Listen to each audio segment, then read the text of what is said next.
আজকে রান্না করছি পাঁচমিশালি সবজি দিয়ে চচ্চড়ি। গরম তেলে শুকনো লঙ্কা পাঁচফোড়ন ভেজে নিয়ে এর মধ্যে সবজিগুলো দিয়ে দিলাম। এই সবজিগুলোর মধ্যে রয়েছে আলু, বেগুন একটু বেশি করে দিয়েছি তাহলে খেতে ভালো লাগে, শিম, ফুলকপি আর গাজর আর ফুলকপির ডাঁটা ও লাল ডাঁটা, লাল শাকের কয়েকটি ডাঁটা রেখে দিয়েছিলাম সেই ডাঁটা দিয়েছি। এর মধ্যে পরিমাণ মতো নুন ও হলুদ দিয়েছি। এখন খুব ভালো করে ভেজে নিচ্ছি। এখন জল দিয়ে দেবো, জল দিয়ে সবজিগুলো সিদ্ধ করে নেব।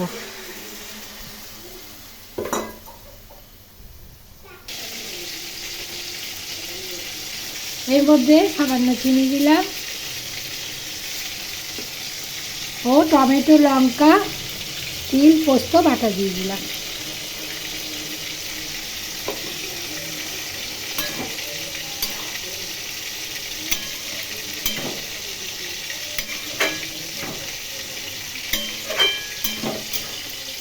এইভাবে কপির ডাঁটার চচ্চড়ি রান্না করে দেখবেন, বেশ ভালো লাগবে।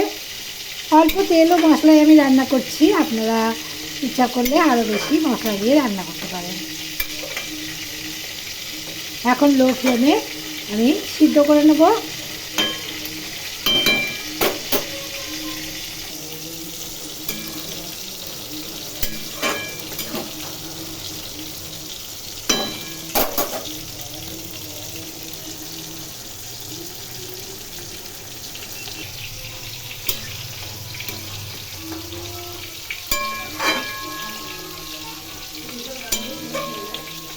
চচ্চড়ি রান্না আমার হয়ে গেছে, এখন গ্যাসের ফ্লেম বন্ধ করে দেবো।